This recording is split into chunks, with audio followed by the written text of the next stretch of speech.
Hi, everyone. Welcome to this week's session of On the Grid, which is our weekly virtual event series where we bring in industry experts to talk about different entrepreneurship topics. So, if you're not super familiar with us, we're Grid 110. We are a nonprofit focused on supporting early stage entrepreneurs in Los Angeles.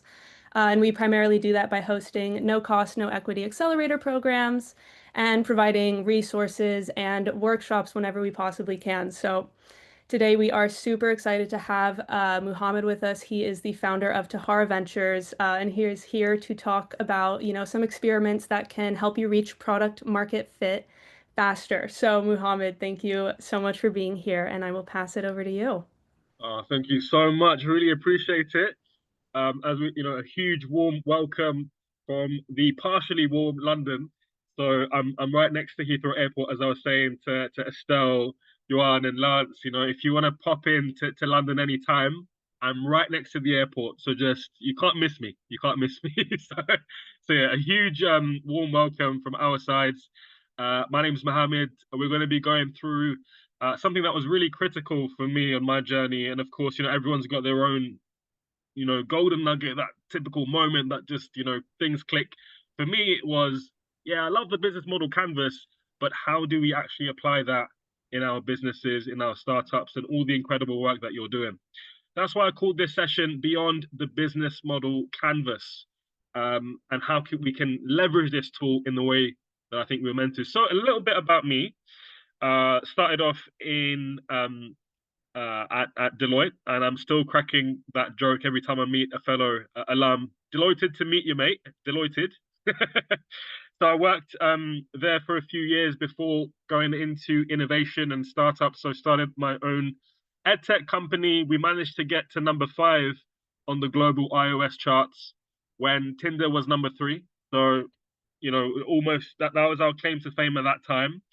I led some of the fintech incubators in the UK and London, including a company which is almost as big as kind of HSBC here. It's called Nationwide. So I was there for about 3 years. And then for the last maybe 6 years now, I've got my own company, which we're building various things. We've got an education platform, we've got an angel syndicate, and we do venture building, which is what this is all about. Cool. So, well, this is uh, a kind of what's the word? A meta agenda, and then I'll give you the actual agenda. The meta agenda is where you at, where do you want to be, and we do a little bit of Q&A and also practice as well, because I believe you know workshops are where we normally get the main critical change or that real neurons that fire and wire in your mind. They don't really happen in my opinion, from a webinar. It happens with real practice, right? So one thing I just wanted to share before we go in as well, just a check-in with yourself right now in this moment. Um, you might have heard this kind of framework before, the idea of ikigai. I really believe, what I'm doing is because I'm trying to always get a bit closer to that ikigai, to draw into those 4 circles that we talk about. And obviously, I've got a pound there because the pound is slightly stronger than the dollar right now. But anyway, I'm just joking. Doesn't mean anything. Doesn't mean anything at all. So right now, the way we're looking at ikigai is what are you known for? What do you love? What can help? And this is very important to you folks, as it is to me, which is how can you impact the world in a positive way? And of course, is it commercially viable? Because in the world of startups, we're not necessarily in the world of charity and the third sector, as we call it. So, what is commercially viable that is self-sustaining? A quick check-in with that for you as well in terms of going into it now. So yes, as Estelle mentioned, we're going to be talking a little bit about validation of these assumptions that are underpinned in this business model canvas, and we're going to be talking a little bit about the product market fit. What does that mean to you? Feel free to unmute yourselves. Tell us whereabouts are you. Some of you might be in different places when it comes to getting that all important the golden place, nirvana when it comes to startups, right? So trying to get into product market fit. and ask away. This is a safe and brave space. And I want to first honor that space by thanking the wonderful grid on the grid team, the grid. How do you say it? Grid 110, grid 11-0, grid 110, whatever it is that you say. I want to just thank the wonderful team. Thank you to the grid, to the attendees, my mentors, mentees, teachers. I think I learn more from my mentees than I do my mentors. So big up to you every single time. You done know. Okay, agenda. Now going into the real agenda, I've spoken a little bit about who am I. I want to really hone in on PMF to you. What does product market mean to you? Product market fit. We'll then go into the all important 5 experiments, which I think are kind of underlying principles of success, getting you from idea to where we want to be, and even beyond product market fit to scaling. And then we'll talk a little bit about your experiment, maybe going through one particular example of the first and most foundational of those experiments.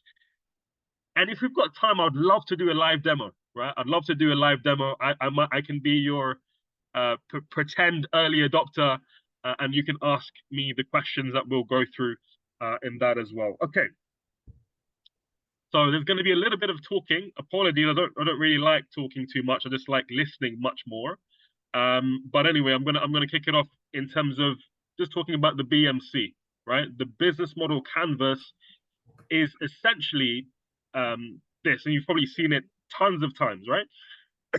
The idea that you're mapping out everything about your business in this following way, which is assumptions, assumptions, and assumptions. So my key partners are this, activities will be this, in order to reach my customers, and the relationship will be like this. So what the exercise is doing is just simply mapping out your assumptions. And what I've done with the help of some of my mentors and mentees and stuff is map out 5 of those main assumptions to just simplify them. And then we're going to be pushing the envelope slightly, because I do believe webinars are lame, but we learn by doing. We learn by live feedback in the moment, and you've got an incredible cohort with you, as well as mentors and people from the team that you can lean in on. And of course, you can lean in on me and our resources over here in London as well. So I just want to take this opportunity now to open up the floor to you. And I realize, I've got a few definitions on the slide there, but I just want to open up and ask, what does product market fit mean to you? And feel free to mention a bit more context if you'd like. Where are you with regards to product market fit, post, pre? Yeah, so the floor is yours. Anybody would like to go? Fastest finger first. Go ahead. Or I might just pick on a few names that are coming to me. I do a little bit of a meditative breathing and then feel the vibe in this digital room. But yeah, if anybody would like to go, if not, I can go first. Hi, I'm Jessie. Hey, how's it going? For me, product market fit means, I think the last one really resonates with me, building something that satisfies people, but that also that I like what I'm building. I don't just want to like build something for people that I hate what I have to build just to make them happy. Right now, I'm still pre-product market fit. I'm trying to find that right intersection of the vision of what I want to build and what people need, and I still haven't quite gotten there yet.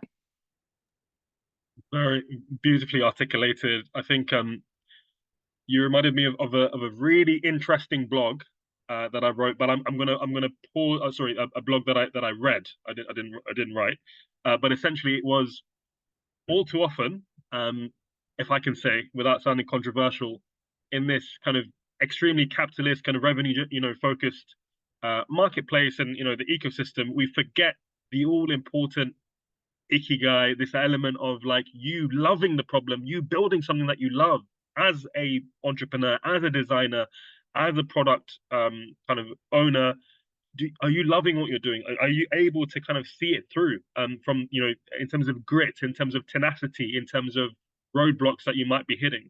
So I love how you articulated that, and I really resonate with that. So thank you so much, Jesse. Appreciate you. Yeah, Brandon, over to you.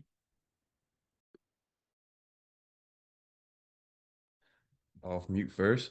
So greetings. I'm Brandon Bailey, founder of Tutor D. It's an edtech company that we allow educators to facilitate the learning experience and deliver like impactful and engaging experience via text message, and providing near real-time feedback and analytics to track to like learner outcomes and outcomes like workforce readiness or prepare for SAT or a test.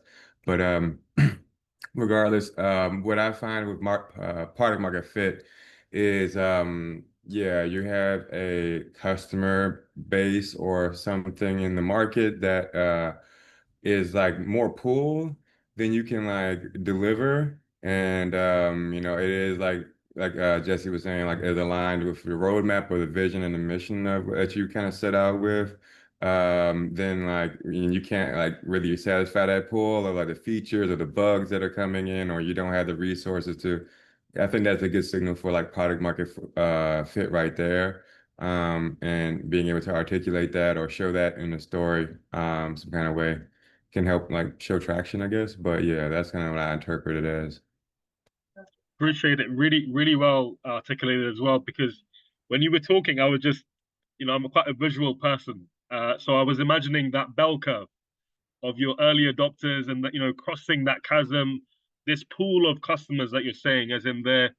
Have you heard of this idea of the 1,000 crazy fans at all, Brandon? This idea of the 1,000 crazy fans. I think so. Yeah, it's like the idea of like instead of going for a bunch of different a big fan base, you have like a small tight fan base that is like really loving what you do enthusiastically, and they support that artist or that idea or whatever and drive it forward. Is that kind of something like that? Exactly. The if you're looking at it in terms of virality, this is what you need. As in, if each one of these 1,000 or however many so people were to be huge fans, I would even argue even a smaller amount, they would unlock virality for you. Each one would bring in one or two people that then hits off what we call the viral coefficient. You suddenly have growth that is exponential, hockey stick curve or whatever you call it. And what's really interesting is obviously the founder of NVIDIA, Jensen himself, talks about how often when you have investors backing you and you're essentially getting, pumping a lot of money into outbound marketing, not SEO as such, but more kind of search engine marketing, SEM, then those figures in terms of user adoption might not be really truthful or might not be the best benchmark for you. What is a much better benchmark is what you've described, which is your product, do you have these really powerful fans that are able to then, spread word of mouth, and you've got that really good net promoter score. I think, I'm speaking on behalf of myself and the other kind of investors in the angel syndicate that I work with. This is the key. This is the key for us. It's not about number of impressions, and it's really about how satisfied your customers are. So I like that last one as well. That Jesse also pointed out. So appreciate you, Brandon. Anybody would like to share any thoughts, anything that has been wiring and firing for you in your mind while Brandon and Jesse were talking?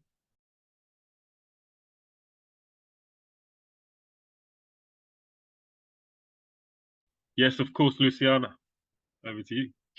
Hey, Muhammad. Yeah, what popped into my, I mean, like there's kind of, I think maybe it's like an unstandardized term. It's kind of what came to my mind is that like if you, it kind of depends on the level of analysis, unit of analysis. So if I take like an economic point of view, it's like, oh, demand greater than supply for my widget.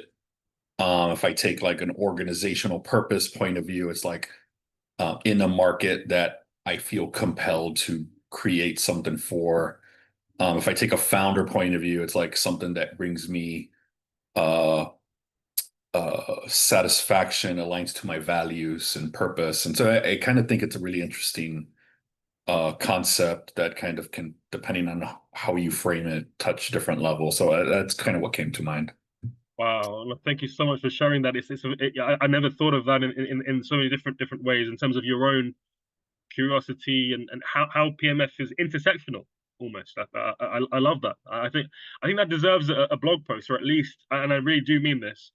I hope you're all making use of LinkedIn. I really do hope you're publicly sharing your journey, and looking back at it with pride, because before, hopefully, yeah, I do recommend that, right? So whether it's documenting your journey on the accelerator, on the program, or just everything that you're doing, all these learnings and all these clickings, and stuff, it's going to be really powerful. So yeah, I hope you're doing that as well. So one thing I'd like to share, in terms of this journey, is the idea of a declaration of victory, almost. Again, building on the idea of intentionality, building on the idea of purpose led.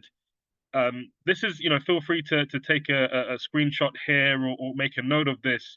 But I found coming back to this every so often to be quite a powerful exercise. So let's say you've decided to, realign your intentions today. And you can say, on this date, I promise, and you mentioned the date, that I want to create X, product or service, as you mentioned about, Learn House, for example, for Luciano, in order to help, and then you write the customers, your as you know, the ICP, the ideal customer profile that you've probably ascertained, or you've thought about. And don't worry if you haven't got that concretized just yet, but do feel free to throw the dart in that direction. And then you mentioned that this is the key, and this is where, like, you got to be gutsy, you got to be bold, and really, think 10x thinking, as who's that property mogul guy? I forgot his name, Texan. He talks about 10x thinking. Is I will declare victory when I achieve this number of this things. So, as an example, and of course, the third thing to mention when you're about your victory, one is, the tangible number of things. So it could be money, it could be impact in terms of customers, and you will feel a particular emotion. And this is where, for those of you, obviously, people of faith, people of who've read The Secret, for example, faith or no faith, you understand the power of emotions, the power of visualization. I think this really kicks in over here. I will feel a certain way, and you grasp that, you encapsulate that with pride, or feeling of relief, or whatever it is. How will you feel? And this is maybe a thing for another workshop, but a meditative practice of visualizing yourself in that position. It takes a second, really, just to relax your shoulders, imagining how you would feel if you've served the people that you'd like to, if you've made that impact. What are you doing, in the most vivid details? What are the sights you're seeing, the smells you're smelling, the things that you're hearing, the joy around you, maybe capturing that in an emotion. And then lastly, you've got your signature there. And there's something beautiful about, signing something at the end and be like, yeah, this is official. This is official. I would go a step further and say maybe writing this down on a piece of paper, because the power that has on your unconscious, subconscious mind is really powerful. It's like you're etching onto stone this particular declaration. And you can, of course, revisit this. You can come back to this again and again. But this kind of sets the scene for the experiments that we're going to be talking about as well. If anybody would like to share any part of their victory declaration, and this way we're kind of speaking out loud. We're making our intentions out loud. This is this is a chance to do so. You may be able to do so at any other point, but yeah, feel free to unmute and share that if you'd like. If not, no worries at all. We'll hold this beautiful silent space. I'll just hold it for a while.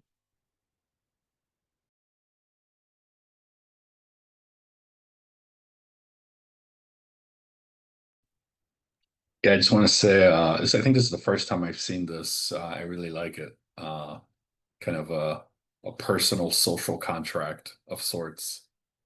And it's not like, quote, set in stone. It's like kind of a personal declaration, and you decide who you share it with. So overall, I just want to say that I like it. Thank you for, and I Appreciate don't know my answer yet, but it. Yeah. I will definitely come up with something. I'll tell you what came to mind first. So we're building, by the way, CEO Learn House. We're building what we call multimodal deeper learning analytics. So we are using AI to augment people's intellect. And so when I thought about when I will declare victory when I achieve, I'm a big fan of Star Trek. I'm not sure if you're familiar with it, but it's like an old school franchise on kind of the future of humanity, where the humanity's goal is exploration and discovery. So what came to mind when I thought about I achieve like 1 million minds will be exploring and discovering, and we'll be able to help those minds measure and manage their intellect to pursue that knowledge and discovery. So anyway, I was thinking about those things, and I thought that would just feel like what that feel like. By the way, that's also a new thing, because typically these kinds of pitches and structures are very analytical, logical, and numerical. So I think that's a really excellent add-on. And so what I find myself thinking about emotions, like, wow, kind of exhilarated and inspired. So. Wow. Wow. Wow. I'm actually blown away by not only the proposition of in terms of your goal and the impact that will have as well. And I work in the education space. So I have something called the 1% School, where we're teaching meta skills to young people at Imperial College, and I just this is the next level. Like we thought we were slightly pushing the envelope, but what you're doing is phenomenal. More power to you, more success, and I think what an incredible goal to have, and you've, I think, inspired others to raise their hands as well. So I'm going to go to the next hand that was up as well. Maggie, would you like to share something? Yes, hi. I'm calling in from Chicago, and I'm actually a co-founder, and we are starting what I believe is a beautiful and much needed business to help older workers get placed in jobs because they are overlooked and unfortunately mistreated when they're looking for jobs. So we're operating as a recruiting firm right now, but we hope to change the business model and continue to tweak the product market fit until we find the best way to do this. So but what I wanted to share with you is that we don't really have a victory declaration, but we did set goals, even though we didn't know how to even measure or what to do. But we said let's just set the goal, and one, it was extremely inspiring. And we would check in on the goal at least once a month, if not more often. And it would help us either say, okay, we need to keep moving because we're nowhere near it. Or in hindsight, when we checked back on our goals, we realized that we were actually making progress. And you don't know that unless you write things down and you're measuring. And so it's not necessarily about achieving a certain number. It's about making progress is how we felt about this whole concept of setting goals and victory declaration. That is so powerful. So half of my week is in the venture studio. The other half is coaching and mentoring. And you just speak to my heart when you said about it's not about the numbers. It's that progress, right? That's why we called it 1% School. The idea that we're trying to push forward just 1%, like every single day, like just something small. And one of those 1% changes could lead to a phenomenal change, as any fans of chaos theory and the butterfly effect in the room would know, right? It takes a small tweak and a huge impact. Thank you so much for articulating something that's very close to my heart. I really thank you so much for the way you explained that. And Erica, over to you. Hi, I'm Erica Brule. I'm the founder of Flip for Good. We're actually a nonprofit startup based here in Los Angeles. We redesign the transitional housing facilities of individuals and families that are recovering from homelessness or mass amounts of crisis using trauma-informed design, which are research and psychological-based principles, so that we're complementing the wraparound services that these individuals and families are already receiving from transitional housing facilities. What I loved about this victory declaration is, one, like everyone else, we don't have one, but it's kind of like twofold, right? I felt this already when we completed our MVP. And so as soon as I read this, I could fill in the Mad Lib, right? But then it took me a little bit further because I thought, oh, this could be awesome because as we continue on our journey and hit new milestones, this could continue to evolve and grow as our aspirations grow, as our success grows, as the amount of lives that we're touching grows. So I just want to say thank you for sharing this because even in like the first milestone that we hit, which was completing the MVP, and then our first family who moved into that MVP, like that's worth declaring, right? And it's a victory. And then as we continue to grow, there will be more victories to be had. So just also saying thank you for putting this in front of us is something to consider. Yeah, I'm very moved by what you've just said now. Like that one, can I ask, how did that feel when you with that one It kind was of victory? insane. I Yeah. cried. A quick backstory for everyone on the call. We'd been working on this, like busting our ass for months and months and months and months and months. And I had been drowning in all the work, which is fine. And I know I'm walking in my purpose, but I didn't feel it. We did the MVP, we redesigned the apartment unit. It's amazing, it's incredible. And I didn't feel it though until a month and a half later on the day that I was there when the family moved in. That's when I knew that like I was walking in my purpose and the corporate life I had left behind. I left behind for a reason. So I didn't feel it until 2 months. It was December of 2024. I felt it. Can we just take a moment to appreciate you? Thank you for everything that you're doing. You're you're a wonderful inspiration right now to all of us, and I hope you appreciate that. You know, may your light shine bright for us, for everybody that is around you, and we're here for you as well. And you know, thank you so much. I feel very moved. Thank you so much for sharing this, your journey with us as well. So thank you. I'm gonna, yeah, at the risk of just wanting to go on, I really want to stay here and appreciate you all. I'm going to go on. If anybody has any thoughts, feel free to share in a bit. But I'm going to be just conscious of time here. There is quite a lot of content. I realize we may not go through all of it, but I will make sure to send you follow-ups as well. And like I said, I'm here to support the wonderful work that you're doing.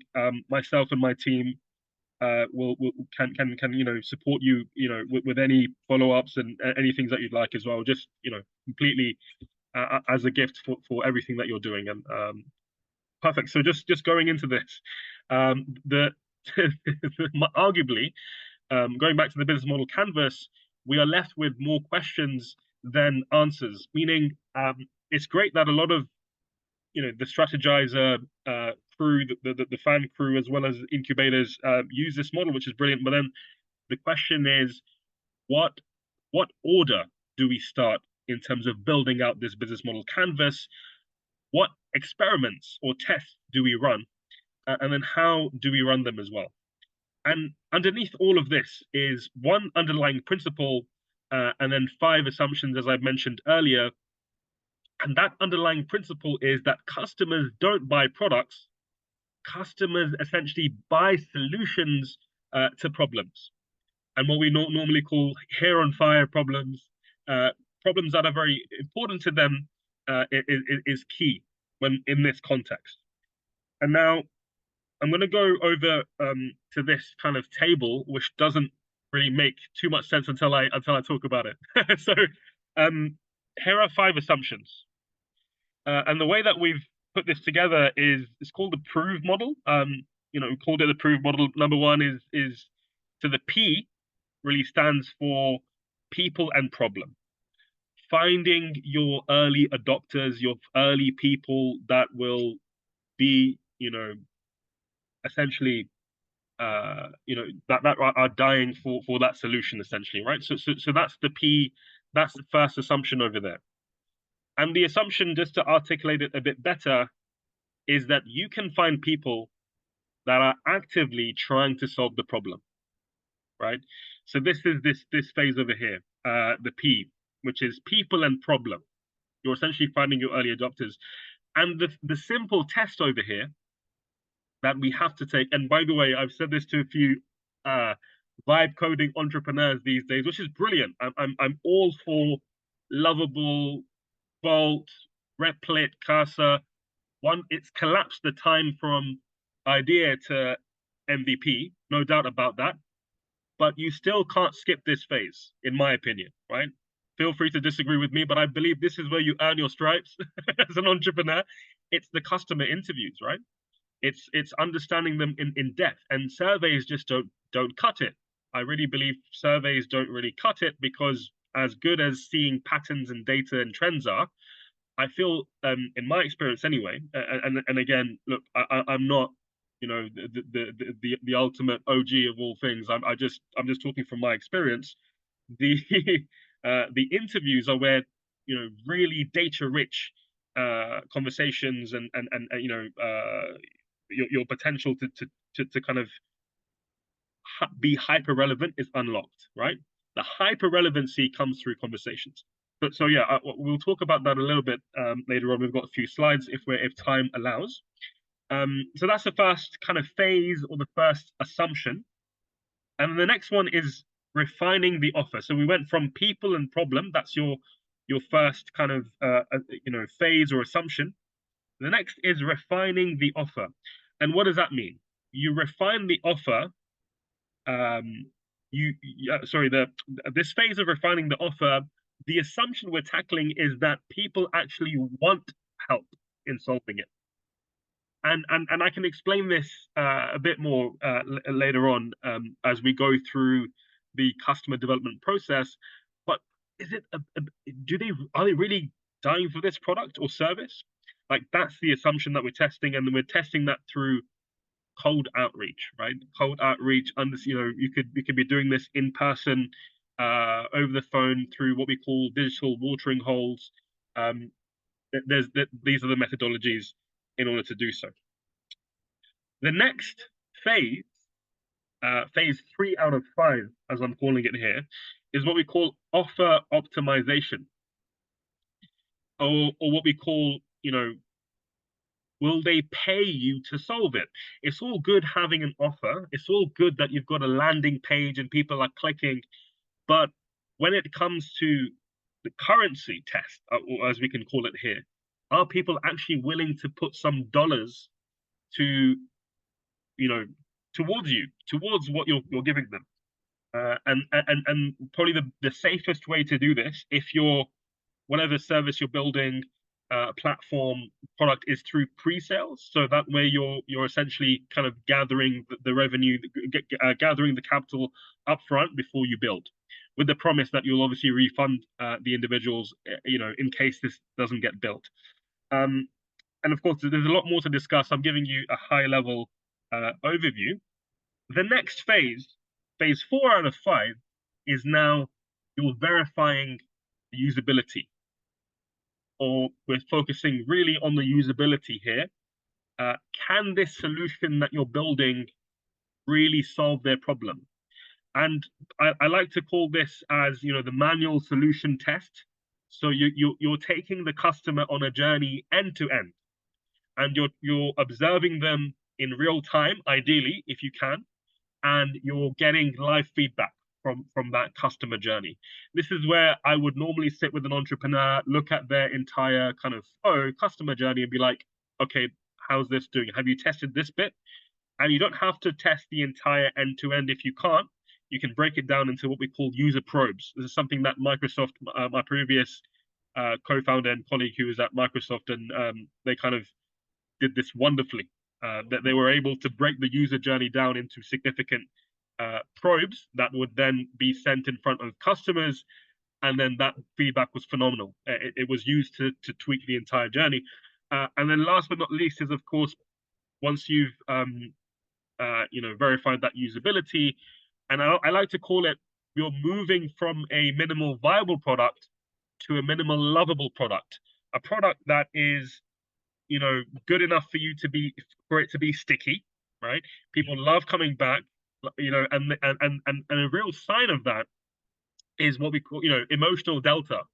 Uh, Before they touched your products or came across your service, they might not have been the happiest, clappiest, chappiest people. But then once they've seen your branding and your design and your user flow, and you know, they've come across it, they're a lot more happier. They're a lot more satisfied. They you know, and you can see micro expressions and you can see the phraseology reflecting that state of being. And then essentially we're in a place now where we can expand and scale, and that's the last phase 5 out of 5, and that is obviously, you know, post product market fit, and we're now focusing on the full product itself and identifying other segments of the market that we can expand to as well. So there's a lot there to kind of cover in terms of those 5 experiments and 5 assumptions, but I'll kind of break it down a little bit on this. So I just want to kind of maybe spend a few minutes or so if anybody would like to kind of reflect or you know, share any thoughts on this, if anything is clear or not, because I think it is quite a lot on one slide, and I'm very conscious of that. Yeah, all good from Luciano. It is quite intuitive, I feel, because you're essentially going from but it's just the method to the madness that you probably already know. You felt this madness. All I'm doing is giving you the, you know, maybe just giving us some sort of a method to that madness, which we all go through. We've all probably seen Y Combinator's, you know, videos and YouTubes and all that type of stuff. But this, I feel, really neatly wraps it up and hopefully make sure that you don't miss anything in the process, and you also streamline the process, and you're also doing so in a way that you're not wasting time. You're efficient with your time, and hopefully there's more of a higher success rate, less burnout. Cool. Yes, Luciano. Yeah, just the thought maybe, like I know it's maybe adding like another level of complexity, but maybe a column that says like why this phased approach. First of all, I do like the stages, and I think it can't be reiterated enough, like kind of, because I was just talking to a kind of a fellow startup earlier, and they want to go into build and buy, and I'm like, hey, slow down, guys, like do some interviews, like exactly that. Do some interviews and just talk to people, learn, and that's like cheaper than slinging code, buying hardware, whatever. Anyway, so I think like everybody kind of falls into like that trap of wanting to just go and build and see what happens, which leads to expense and burnout. Anyway, so I think an interesting column might be like the why behind this, and that would be an example of why. Why do you want to do interviews up front? Because like it saves you the pain of spending money sooner rather than later, and it's probably your own money, your own credit card or whatever it is. But even if it's not, it's like you at least know. And so anyway, I think at the risk of adding maybe some complexity, like that might be an interesting uh, kind of additional, that when somebody sees us like, oh, this is why I want to kind of think of it, do this sooner rather than later.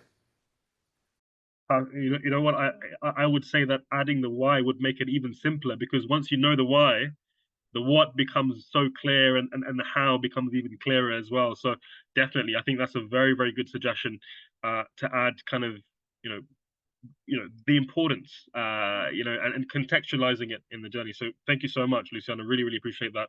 I think that's definitely needed to be added on here as well. So for sure. I'm going to quickly mention one thing, obviously, about the mom test as you go about it, just to give you something to hopefully go away with to try, because as Luciano was saying when he was speaking about the importance of customer dev and, you know, one-to-one interviews, and sometimes you could do a group interview if you'd like, but I think, you know, group think being a risk here, as well as, you know, saving face in front of others.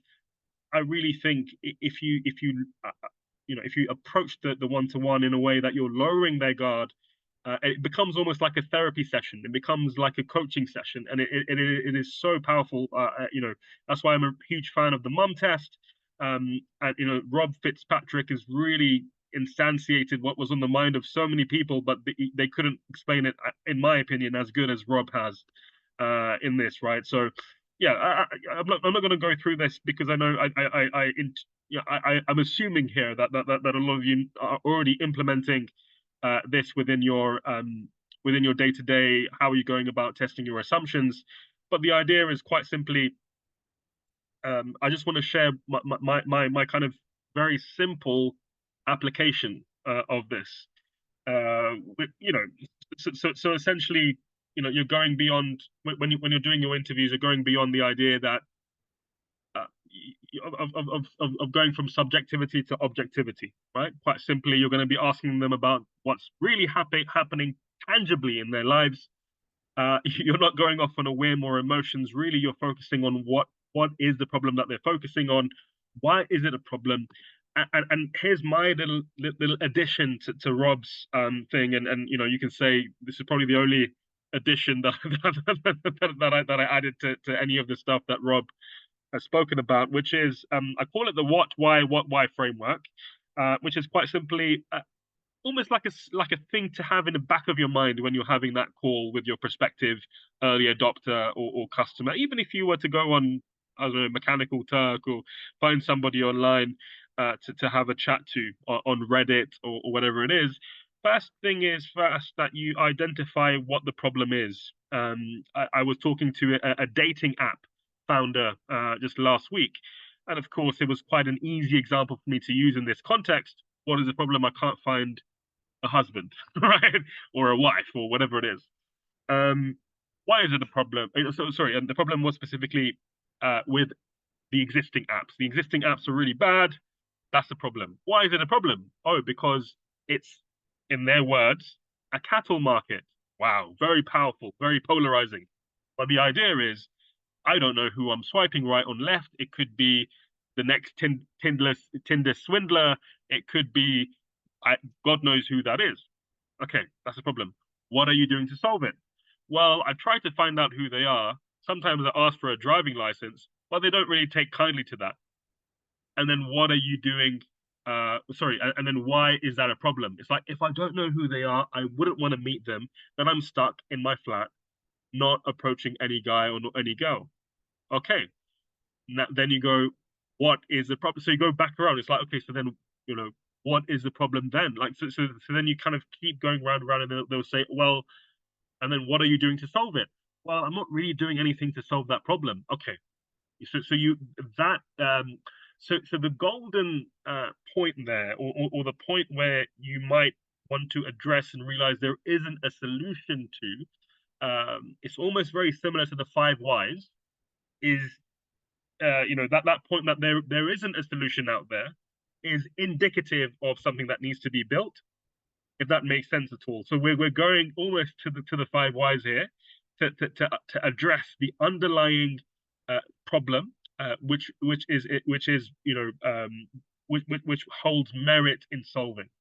Does that make sense at all? Hopefully, maybe I'm not explaining it in the best of ways, but I feel that when we listen rather than kind of jump to conclusions, and we really understand firstly the language, making note, of course, of the language that is being shared, because that is the most powerful language that you're going to be using in your marketing as well. So you're literally reflecting, mirroring, putting it down on paper, and then using that when you get to marketing as well.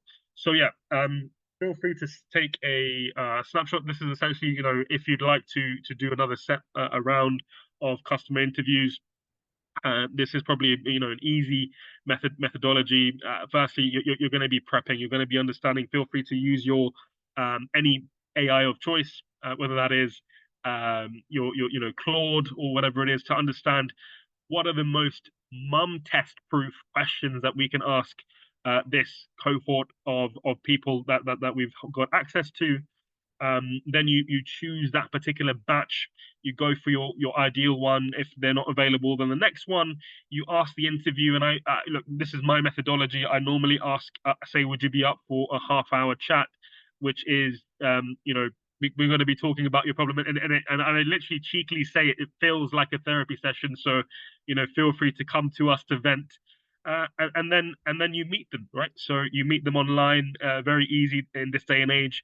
I would recommend a tool like read.ai, or something that would automatically transcript your conversation and highlight the key points there of emotional intensity and otherwise, which is quite helpful, but obviously not relying solely on the AI, but also doing your own observation of micro expressions, any kind of loaded phraseology, anything there you want to observe it scientifically, to the extent that you're also looking at how the physicality it changes according to the conversation. And then lastly, I would love for you to feedback and review the transcript, any key moments there with your team, with your co-founder, and if as a cohort you are doing exchanges whereby you're supporting each other, I would really recommend you do that for each other, even if your sectors and your particular product or service isn't within the same category. That doesn't matter. Here we're talking about observing humans, and that is something that is cross-sectional. It is beyond sector. So I would strongly recommend that you all kind of look into this as an exercise that maybe you can share. All right. So where I want to kind of leave the last kind of few minutes or so for conversation, for stuff like that. But please look, here's my WhatsApp, my email. That's an old outdated kind of website, but my that's my probably my easiest email. I've got a few emails. so yeah, feel free to take a note of that. Drop me a note if you'd like at any time. I love having chats with you, with any founders as well. That is my WhatsApp as well. So you can always drop me a line. If anything was useful, the credit goes to my mentors and people that have given me times, and I'm just keen wanting to pay that forward. As you know, it's such a beautiful thing to be able to do so. And I thank you all for sharing the space with me. And I want to open up to any questions on anything, whether it was this particular slide or anything else. So yeah, over to you all.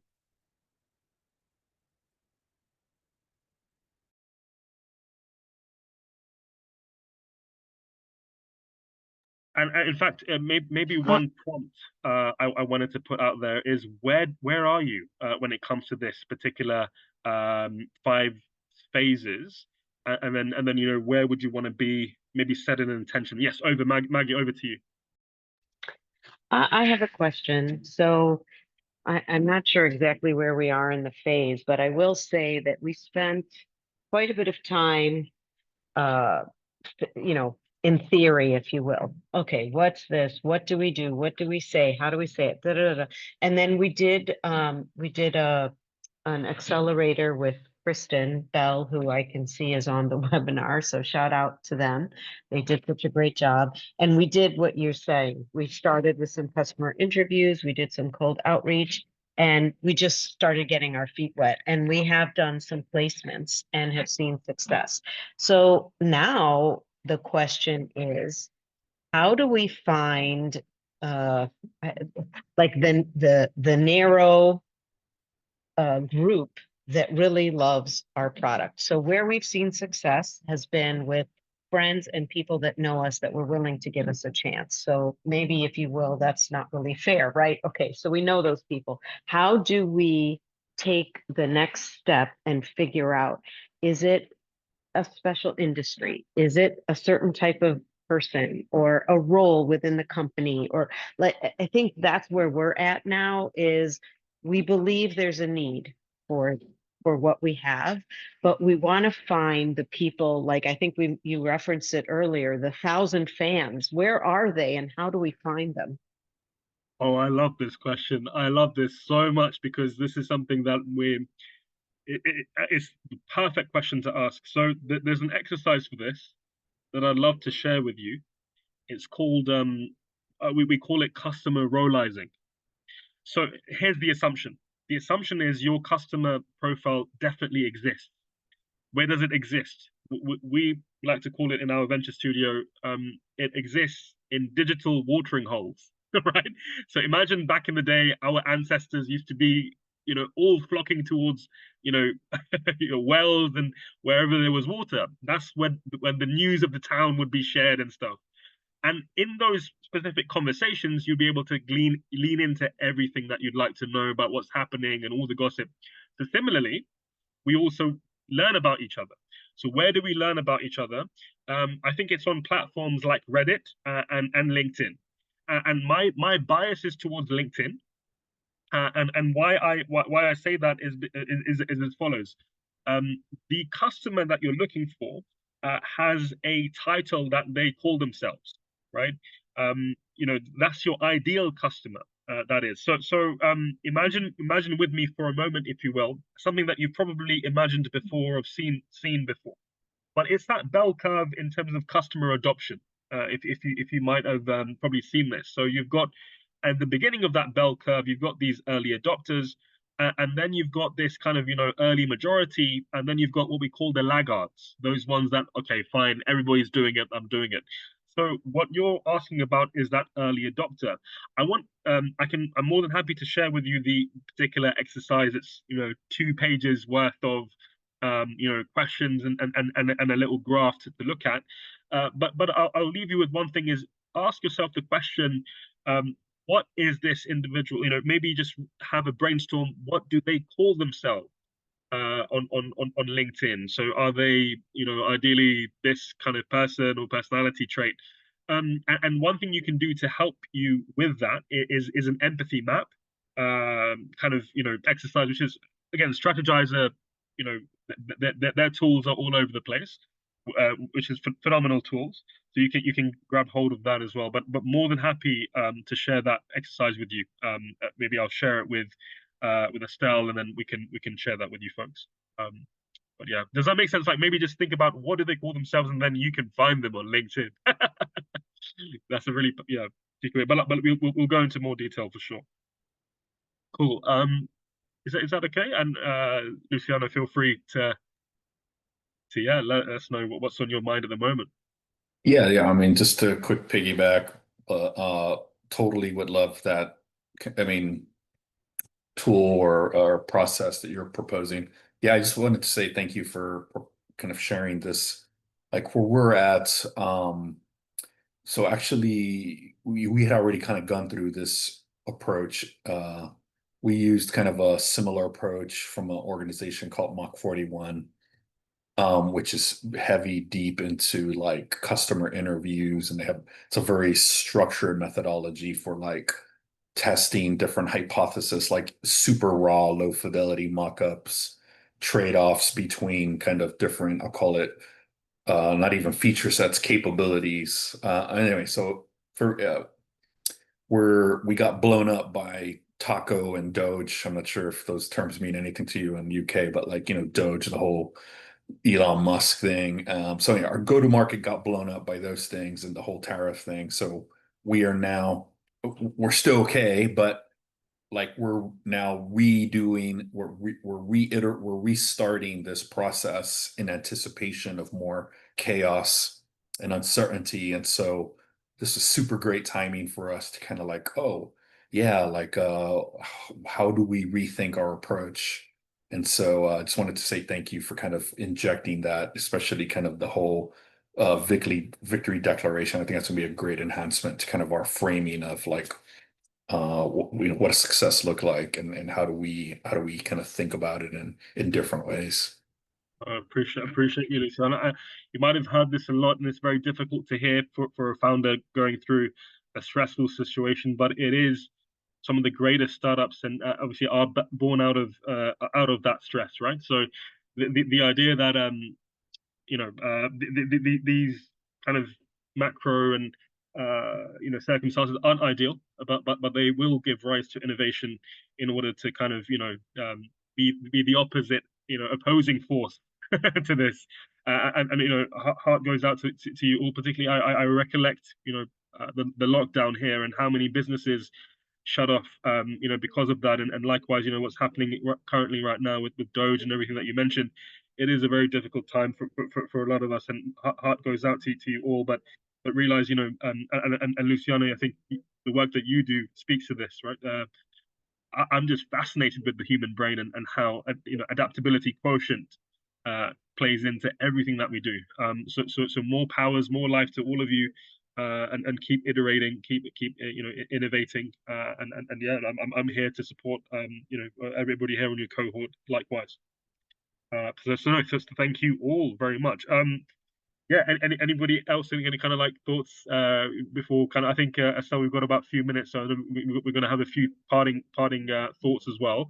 But I just wanted to say from my side, I can't thank you all enough for your wonderful energy. I really do feel it through this digital screen all the way here in London, and I really do mean it. We've got London Tech Week happening in 2 weeks as well, and we've got a lot of events whereby I would love for you to meet the ecosystem here. I'm all about connecting different ecosystems, particularly UK, US. I mean, there's so much that we already work on together, but I would love for you to visit at any time, and please, my time is for this. This is absolutely what I wake up in the morning for. And I love to work with, heart-centric, motivated, founders like yourselves. So please reach out. I'm here to support. Resources, everything that I've mentioned are at your disposal. So yeah, thank you so much. I really appreciate you all, and yeah, hopefully see you digitally in person, and yeah, let's make it happen. All right, thank you so much, Muhammad. That was wonderful. And yeah, thank you to everyone who came today and showed up and learned. Like you said, I'll be sending a follow-up next week with the recording, the deck, any resources mentioned. So definitely keep an eye out for that. And then would love to see you at our last On the Grid session as part of this series, which is next Friday. And it is the Startup Tax Playbook. So I just popped the registration link in the chat. But other than that, have a good weekend, everyone. Thank you.